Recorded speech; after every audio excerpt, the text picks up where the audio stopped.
Bon alors clairement je ne sais pas ce qui s'est passé pendant le mois de mai, mais j'ai rarement dans ma vie eu autant de coups de cœur à la suite.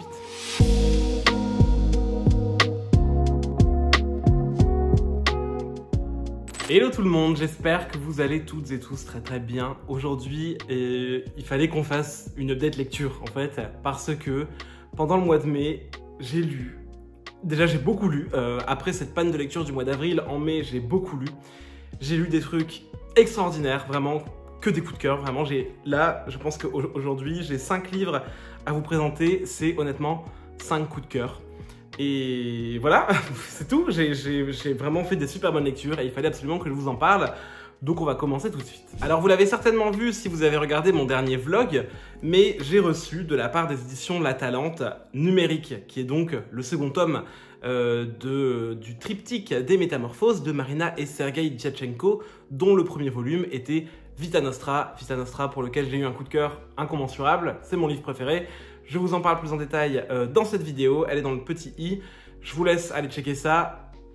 Voilà, j'ai donc reçu Numérique, qui est sous-titré Brevis Est, quelques jours avant sa sortie, et dès que je l'ai reçu, clairement, j'ai mis tout ce que j'avais commencé à lire entre parenthèses, le temps de me plonger corps et âme dans Numérique, et donc il fallait absolument que je vous en parle. Alors, Numérique, ça nous raconte l'histoire de Arsène. Arsène, c'est un jeune homme qui est absolument dingue et passionné des jeux vidéo en ligne surtout. Lui, ce qu'il aime, c'est échanger avec les gens, c'est jouer en réseau et tous les enjeux qui existent autour du jeu en réseau. Arsène, au début de Numérique, c'est un jeune homme assez antipathique et pas très sociable, qui est passionné d'un jeu en particulier qui est Battle Royale 4. Battle Royale 4, c'est un jeu vidéo donc qui se joue en ligne avec des autres joueurs. Arsène, il occupe un poste assez important au sein du jeu Battle Royale 4. Et le jeu est tellement important et gros qu'il y a, au-delà des simples intérêts in-game, donc dans le jeu, des enjeux financiers dans la vraie vie. Au début du livre, on suit donc Arsène qui est en mauvaise posture un petit peu dans le jeu parce que des gens en ont un petit peu marre de lui, ils ont un peu envie de le faire tomber de son piédestal. Arsène va un peu lutter contre ça à l'approche d'élections en jeu. Parce que voilà, il n'a pas envie de perdre sa place influente et importante, et il a surtout pas envie que ça touche ses finances, parce que Arsène se fait un argent assez énorme grâce aux jeux vidéo en ligne, à l'insu de ses parents. En parlant de ses parents d'ailleurs, ils vont voir que Arsène est un petit peu trop accro à son ordinateur et peut-être pas assez aux études, comme je pense tous les parents qui ont des enfants qui aiment les jeux vidéo. Et un jour, Arsène va rentrer de l'école et il va se rendre compte que son ordinateur a disparu de sa chambre parce que ses parents l'ont vendu et lui ont dit voilà, maintenant tu vas te concentrer sur les études et tu vas arrêter de jouer. Sauf que eux, ils sont très loin d'imaginer tous les enjeux qui existent autour de la vie d'Arsène et tous les enjeux financiers autour de lui. Assez rapidement, Arsène va fuguer de chez ses parents, il va se barrer et il va s'installer dans un cybercafé, histoire de pouvoir reprendre sa partie de Battle Royale 4 et donc essayer un peu de sauver son popotin en jeu. Tout ne va pas se passer comme prévu, je vous en dis pas trop, mais dans ce cybercafé, Arsène va rencontrer un homme assez étrange et énigmatique qui s'appelle Maxime. Et Maxime, on va dire qu'il va approcher Arsène, et il va lui dire que c'est quelqu'un de très prometteur, qui a beaucoup de talent et qu'il aimerait beaucoup travailler avec Arsène. Maxime va donc proposer à Arsène de passer différentes épreuves avec d'autres gens au sein de ses locaux, parce que Maxime est PDG d'une entreprise qui crée des jeux vidéo. Et en gros, il lui propose de le rejoindre avec d'autres personnes qui sont aussi talentueuses que lui pour passer une série de tests. Et à l'issue de ces tests, on va dire que le gagnant empochera un job de rêve, un job de testeur-concepteur de jeux vidéo. Il travaillera avec Maxime, il s'en mettra plein les poches, tout ça dans l'univers du jeu vidéo. Bref, c'est assez tentant. Avec l'autorisation de ses parents, Arsène va donc rejoindre Maxime et il va passer toutes ces épreuves assez étranges. Et rapidement, Arsène va se rendre compte que, au-delà du jeu vidéo, l'entreprise de Maxime conçoit des programmes qui influent sur les personnes qui y jouent, qui influent sur la réalité, sur le monde réel. Et il va se rendre compte que, qu'il y a des enjeux qui le dépassent peut-être un petit peu, et je peux clairement pas vous en dire plus parce que ça serait vous gâcher toute la surprise du livre. On va dire que je vous ai résumé certainement peut-être 1/5 du livre. Assez rapidement, tout va partir en vrille et vraiment, je peux pas vous en dire plus parce que moi, j'ai été de surprise en surprise en lisant le livre parce que je m'attendais pas du tout à cette suite d'événements et c'est ça qui a fait que j'ai adoré ma lecture. Donc, on va s'arrêter là, je pense, pour l'histoire. Au global, ce qui m'a beaucoup frappé quand j'ai lu Numérique, c'est sa similarité et en même temps, ses énormes différences avec Vita Nostra. Tout comme dans Vita Nostra, dans Numérique, on va suivre... Alors cette fois-ci c'est un jeune homme et dans Vita Nostra c'était une jeune fille, mais on va suivre un jeune un peu en perdition qui a du mal à trouver sa voie, qui a du mal à trouver sa place dans la société. Donc un jeune qui va rencontrer une figure presque paternelle, un petit peu comme Sacha dans Vita Nostra, hein. Et cette figure paternelle va intégrer le jeune à une structure, lui faire passer une série d'épreuves qui vont commencer de plus en plus en fait à se dérouler dans la douleur. Le jeune va s'interroger sur les agissements de sa figure paternelle, mais il va continuer jusqu'à un point de non-retour. On est vraiment dans une structure narrative très similaire à Vita Nostra, et pourtant, à aucun moment dans ma lecture, j'ai eu une sensation de redite. J'avais vraiment cette sensation de « ok ». Je comprends pourquoi est-ce qu'on est dans un triptyque. Je comprends pourquoi Numérique vient après Vita Nostra. Il y a un genre de suite logique dans la lecture. Néanmoins, à aucun moment, je me suis dit « ouais, putain, c'est pareil ». Vraiment, on est dans une structure similaire, mais où tout est traité très différemment. Et ça a été fait vraiment avec brio.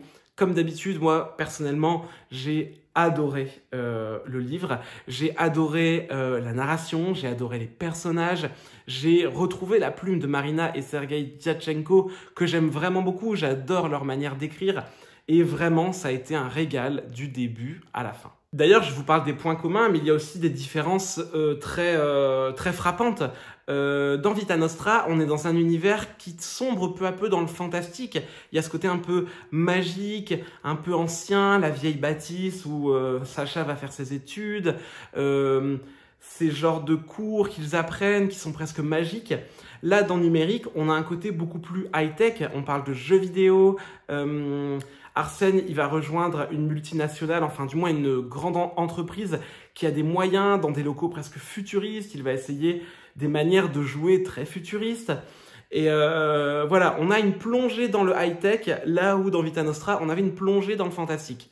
Donc, je pense que ça peut désarçonner certaines personnes qui sont peut-être moins sensibles à l'univers du jeu vidéo par rapport à Vita Nostra, qui était vraiment dans un fantastique omniprésent. À la différence de Sacha dans Vita Nostra, on comprend assez vite que Arsène, entre guillemets, c'est pas une bonne personne.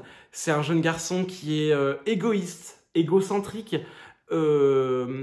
cupide, manipulateur, menteur. Vraiment, c'est pas un mec bien, c'est pas un mec digne de confiance.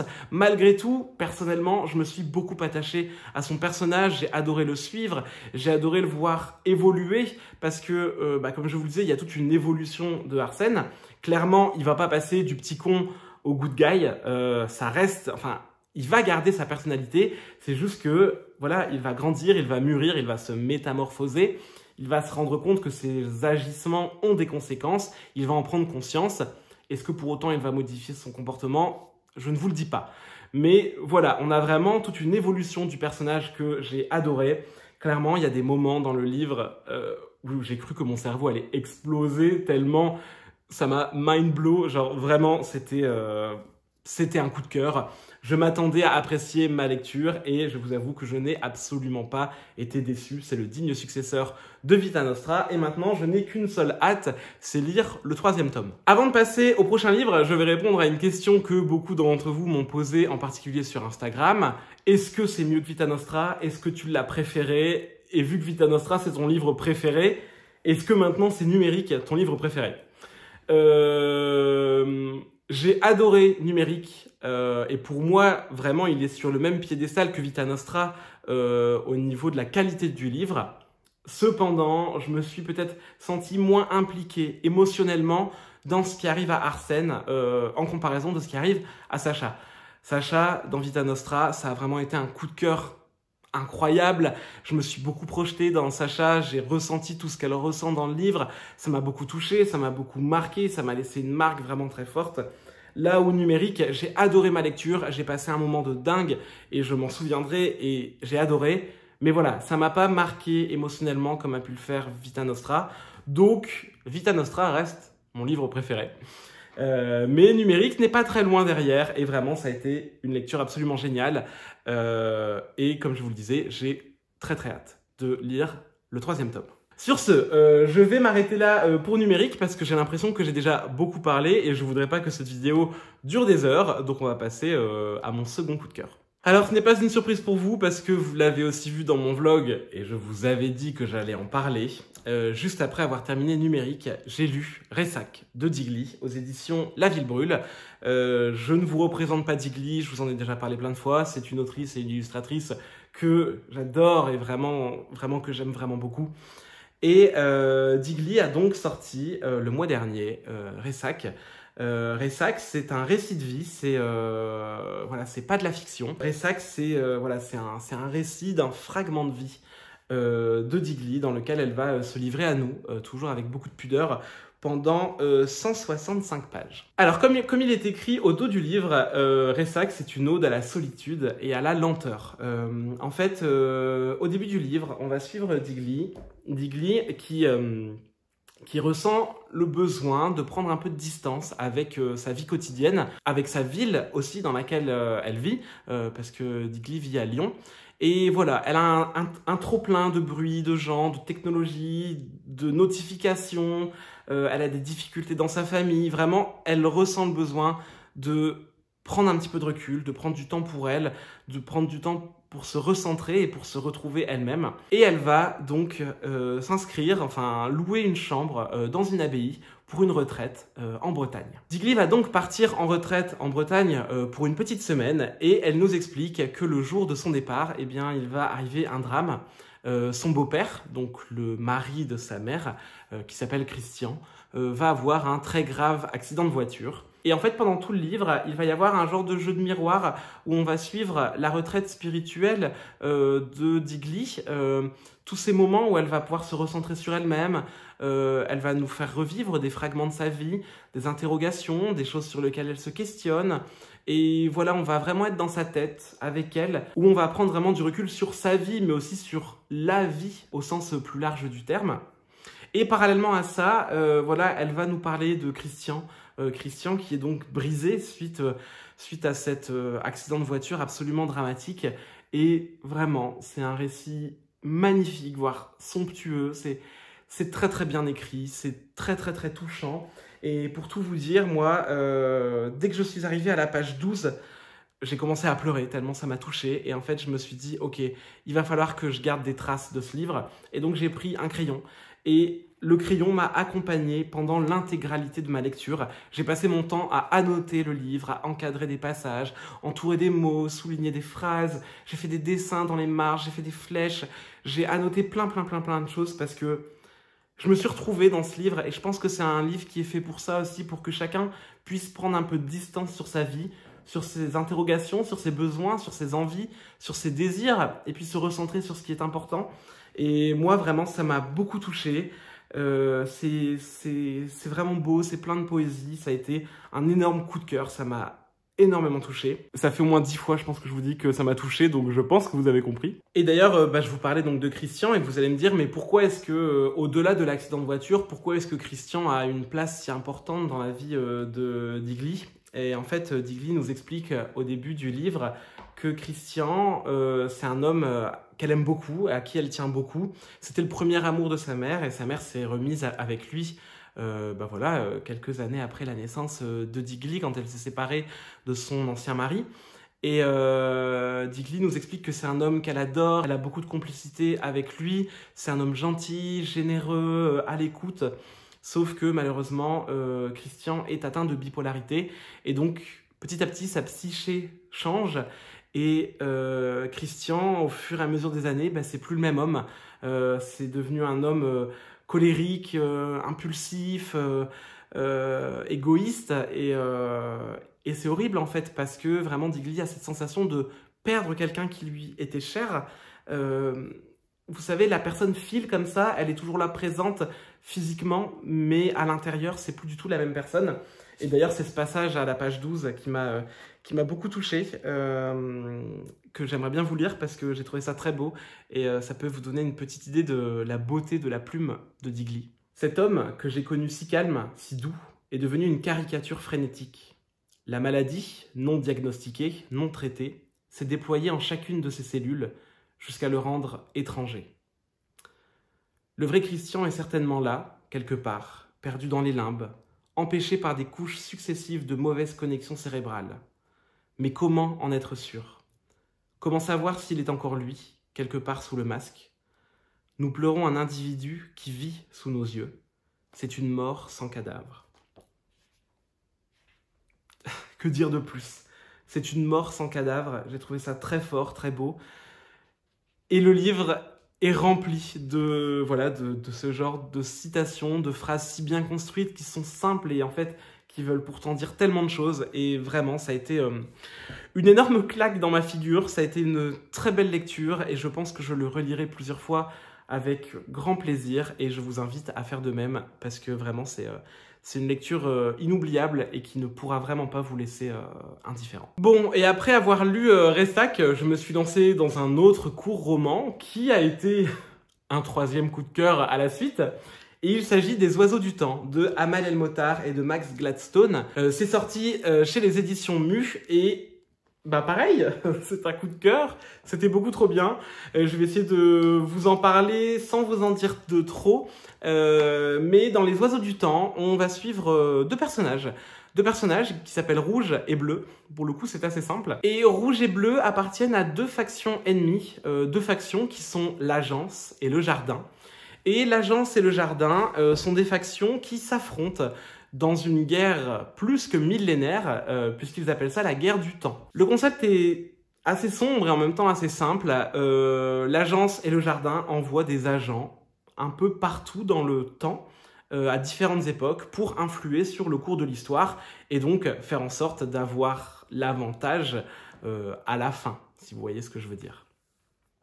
Donc voilà, c'est une guerre sans front, c'est une guerre où les deux clans s'affrontent dans différentes époques et en traficotant les fils et ce qu'ils appellent la tresse du temps. Et Les Oiseaux du temps, eh bien c'est un roman épistolaire et d'ailleurs c'est un premier point positif parce que vraiment des romans épistolaires, j'en lis très peu. Je pense vraiment que mis à part Les Liaisons dangereuses, j'ai pas dû en lire d'autres.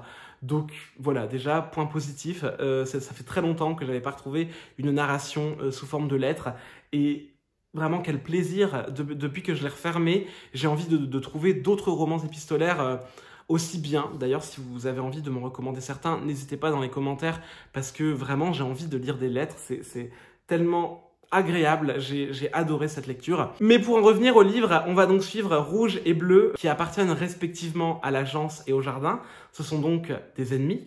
Et Rouge et Bleu vont commencer à correspondre par lettres, même si c'est pas vraiment des lettres, mais je préfère pas vous en dire de trop, mais voilà, ils vont s'envoyer des messages. Et au début, ce sont des messages, on va dire, assez piquants, des messages de provocation pour dire à l'autre c'est nous qui allons gagner et je vais te buter. Et en fait, au fur et à mesure, ces lettres de provocation vont devenir des lettres un peu plus rigolotes avant de devenir amicales. Et cette amitié va se développer et se transformer en amour. Et voilà, Rouge et Bleu vont tomber éperdument amoureuses l'une de l'autre. Parce que oui, je ne vous l'ai pas dit, mais Rouge et Bleu, ce sont deux femmes. Et voilà, elles vont continuer d'échanger des lettres, se dévoilant leurs sentiments petit à petit. C'est hyper bien écrit, c'est très très beau. Il y a deux lettres en particulier que j'ai trouvées magnifiques vers le milieu du roman. Et voilà, ça m'a beaucoup touché, tout ce moment où, avec beaucoup de pudeur, elles s'avouent leur amour. Et sauf que Rouge et Bleu, elles se retrouvent un peu dans la mouise parce qu'elles sont censées être ennemies. Elles sont surveillées de la part de leurs deux factions et elles vont se rendre compte que les deux factions commencent à avoir des doutes sur leurs propres agents en se disant « c'est étrange qu'elles échangent comme ça, qu'est-ce qui se passe dans leurs lettres, tout ça ?» Et donc, elles vont devoir agir pour faire en sorte de pouvoir faire vivre leur amour et aussi, elles, de survivre et de ne pas se faire buter par leurs agences respectives. Et voilà, on va suivre cette fuite par lettres interposées, cet amour vraiment qui grandit et qui prend de plus en plus de place. Et voilà, j'ai trouvé ça magnifique, j'ai trouvé ça très très bien écrit, hyper touchant. Toute l'histoire est hyper prenante et je dois vous avouer que même si j'avais deviné la fin, j'ai passé un moment de lecture inoubliable. Ça a été vraiment magnifique. D'ailleurs, le livre a eu le prix Hugo, le prix Locus et le prix Nebula en 2020. Voilà, ce sont plutôt des prix qui sont gages de qualité, donc je vous invite très sincèrement à découvrir Les Oiseaux du Temps si ce n'est pas encore fait. C'est très très court, ça se lit très très vite, mais croyez-moi, je pense que vous ne serez pas déçus. Bon, et on va continuer cette vidéo remplie de coups de cœur par deux autres coups de cœur, mais des coups de cœur graphiques cette fois-ci, donc je vais essayer d'être un petit peu plus rapide. Après avoir terminé Les Oiseaux du Temps, je me suis lancé dans la lecture de Canva de Tim aux éditions Lapin. Je ne sais pas si vous connaissez Tim, c'est un illustrateur français qui est aussi photographe, je crois, puisqu'il fait de l'urbex et il a un site, je ne me souviens plus le nom, je sais que dans le nom du site il y a Glauque, je vous l'écrirai, mais il a un site web où voilà, il met un peu ses photos d'urbex, donc l'urbex, une activité qui consiste à visiter des lieux abandonnés, et on sent vraiment l'amour de l'urbex pour Tim dans Canva, puisque dans Canva on va suivre une histoire absolument folle et hyper loufoque. On va suivre une jeune fille qui va rentrer dans une maison abandonnée à la lisière de sa ville. Et une fois qu'elle va rentrer dans cette maison, eh bien, la maison va lui parler directement et elle va lui dire « Oh, bah, qu'est-ce que tu fais chez moi? Est-ce que tu veux que je te raconte mon histoire et pourquoi est-ce que je suis abandonnée ?» Et donc la jeune fille, au départ, elle va lui dire « Attends, c'est une caméra cachée, genre c'est pas possible qu'une maison me parle. » Et la maison va lui dire « Bah si, c'est moi qui te parle, tiens, et je vais te prouver que je suis vivante. » Et la maison va s'envoler avec la jeune fille à l'intérieur. Et à partir de là, à partir de ce petit événement qui est quand même un truc assez dingue, ça va créer en fait une réaction en chaîne dans la ville pour tous les personnages qui vivent dans cette ville. Et en fait, on va suivre plein de petites tranches de vie de toutes ces personnes qui vivent dans cette ville. Et chaque action d'un personnage va entraîner des conséquences chez d'autres personnages, un petit peu comme si tous les personnages étaient liés par un fil rouge et qu'ils s'amusaient à le tirer entre eux. Et donc, bien évidemment, ça crée du mouvement de foule partout. Bon, clairement, je ne sais pas si je suis clair, mais je vais faire comme si vous m'aviez compris. Donc, tous ces événements liés vont créer d'autres événements qui vont recréer d'autres événements, et ceci sans s'arrêter. Et vraiment, j'ai adoré. C'est complètement what the fuck, c'est complètement barré, c'est hyper loufoque. Et en même temps, c'est très très beau. C'est très engagé sans en faire trop. Voilà, c'est engagé, c'est féministe, ça dénonce plein de choses qui ne vont pas dans notre société actuelle, des choses en partie liées d'ailleurs à notre gouvernement, mais pas que. Vraiment, j'ai trouvé ça très très intelligent, très très bien écrit. J'ai pas arrêté de me marrer pendant tout le livre parce que c'est de l'humour complètement absurde, et je vous en ai déjà parlé dans ma dernière vidéo. Je vous parlais des BD de Hello Sterve qui me font mourir de rire parce que voilà, c'est de l'humour absurde, et là pareil, on est dans des trucs complètement absurdes. Parfois ça brise un peu le quatrième mur, et vraiment j'ai trouvé ça génial, j'ai trouvé ça intelligent. Et les dessins, genre vraiment il faut qu'on parle des dessins. Tim est hyper doué, que ce soit les dessins en noir et blanc, tout ce qui est en noir et blanc c'est ce qui se passe dans la maison, que les dessins en couleur, vraiment tout est beau, tout est intelligent, tout est bien dessiné, on se perd pas une seule seconde dans la narration, et voilà, c'est une petite pépite, vraiment du début à la fin, j'ai été happé, je l'ai lu d'un coup, d'une traite, j'ai pas pu m'arrêter, et je vous conseille vraiment de faire de même. C'est une superbe surprise, c'est une superbe découverte. Je connais personne qui a lu ce livre, je connaissais pas trop les éditions Lapin, mais vraiment gros coup de cœur. Donc voilà, je ne sais pas quoi vous dire de plus, mais à part, allez-y, courez, si vous aimez les graphiques, si vous aimez l'humour absurde, et si vous êtes un petit peu engagé là au fond de vous, courez, et vous serez vraiment pas déçus. Et on va terminer cette vidéo déjà bien longue, je crois, avec mon dernier coup de cœur que j'ai terminé hier soir d'ailleurs. Il s'agit du premier tome de Stand Still, Stay Silent. C'est de Mina Sundberg. Mina Sundberg, c'est ça, hein? Je trouve pas son nom, il n'est pas sur la couverture. C'est de Mina Sundberg, donc c'est le premier tome. Pour l'instant, il y a 3 tomes de sortie, je crois. Ou alors le 4e tome vient de sortir, je ne sais plus, mais voilà, on est à 3 ou 4 tomes. Et vraiment, c'était beaucoup trop bien. Quand ce premier tome est sorti, j'ai vu pas mal de gens en parler sur Booktube et moi j'ai pas craqué, je l'ai pas acheté tout de suite. Et il y a pas très longtemps, enfin si, il y a un petit moment déjà, je suis allé sur un stream de Lizzie, donc Two Face Lizzie si vous la connaissez, enfin je pense que vous la connaissez. Et je me suis fait un peu huer parce que je ne l'avais pas encore lu et que Lizzie est absolument fan de cette BD. Elle m'a dit non mais là ça va pas, tu dois aller l'acheter, tu dois aller la lire. Donc moi, comme une bonne victime, qu'est-ce que j'ai fait? Je suis allé l'acheter pour la lire et honnêtement, je n'ai pas été déçu. C'était absolument génial.